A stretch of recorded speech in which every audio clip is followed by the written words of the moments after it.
এদিকে আসো, এদিকে আসো। ঠিক এই রাস্তা দিয়ে প্রথম যে মেয়েটা ঢুকবে ঠিক তাকে তুমি এই ফুলটা বরণ করো। I love you. এই ছেলে থার্ড ইয়ার। Final year. কি ভাই তোমার র্যাক দিতেছে? থার্ড ইয়ারের বড় ভাই আমাকে র্যাঙ্ক দিচ্ছে ভাই। কি যাই হোক, সরি বল। কি বলে আবার? কি হয়েছে এখানে? কি কোন ইয়ার? আমি কোন ইয়ার মানে তোরা না ফার্স্ট ইয়ার পড়িস? মামুর বেটা এক ঘটনা যা ঘটার ঘটছে তুই আজকে ওকে সরি বলে দিবি। কি ব্যাপার? আপনার কি মেয়েদের রাস্তায় আটকানোর স্বভাব নাকি? ঘটনা হচ্ছে কালকে যা ঘটছে আমার বন্ধু এটা ইচ্ছা করে করে নাই, আর ও তোমাকে সরি বলতে চায়। পয়সা সরি বলতে পারো না? কারো সরি বলা লাগবে না, চল।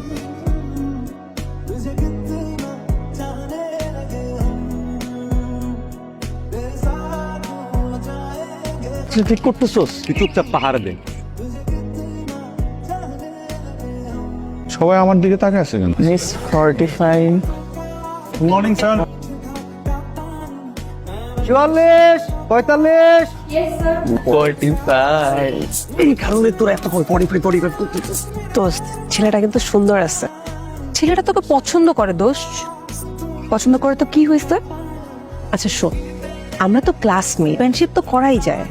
স্টুডেন্ট চাইস না, ও চেষ্টা মনে করবে। আরে যাই না। আরে কি এত অবাক হওয়ার কি আছে? আমরা কথা বলতে পারি না? না না বলো। তুমি তো আফরিনকে পছন্দ করো, তাই ভাবলাম যে তোমাদের ফ্রেন্ডশিপটা করাই দিই। তাহলে কি আমি বলে দিব আফরিনকে যে তুমি ফ্রেন্ডশিপটা অ্যাকসেপ্ট করেছো? বলে দাও বলে দাও। কালকে বিকাল ঠিক 5টায় টিবাদে চলে আসবে। ঠিক আছে?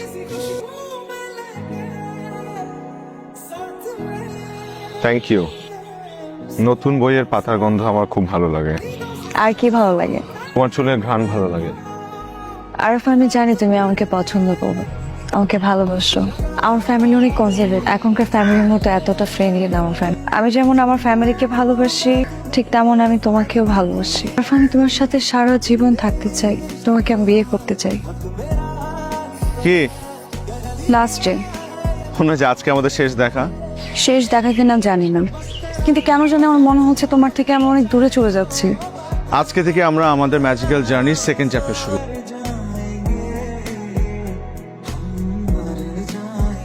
হ্যালো আফরিন। ওর বিয়ে ঠিক করে ফেলছে, আমাকে পছন্দ করে রিং পরে দিয়ে গেছে।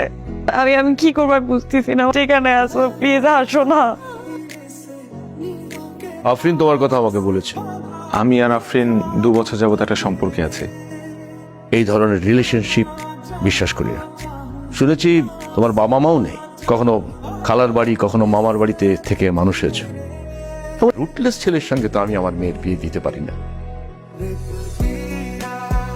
আরে শোনো, কথাই যখন বলতে হবে তাহলে এতক্ষণ ভেতরে চুপ করেছিল কেন? খারাপ আমার বলার সাহস হয় নাই। তোমার বাবা যে ধরনের আচরণটা করছে আমার সাথে, কুকুর বিড়ালের মতো আচরণ করছে, সেখানে তো তোমার বাবার ফ্যামিলি ব্যাকগ্রাউন্ড নিয়ে প্রশ্ন করা উচিত। আরাস, তুমি আমার বাবাকে নিয়ে আর একটা কথা বলবা না। ভুলে যাও না এটা আমার বাবা। আজকে আমরা বিয়ে করবো, চলো।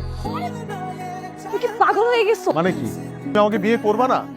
এইভাবে কেন? একটু সময় নিয়ে সিচুয়েশনটা দেখে আমাকে বোঝার সময় দাও। 2 দিন পর তোমার বিয়ে হয়ে যাবে, তখন কি বিয়ের কার্ড পাঠাবো আমার কাছে? তুমি কিছু বলতেই পারো নাই তোমার বাবার সামনে, তখনও কিছু বলতে পারবা না। আমার আসলে না বোঝা হয়ে গেছে, বুঝছো? তুমি একটা বেঈমান।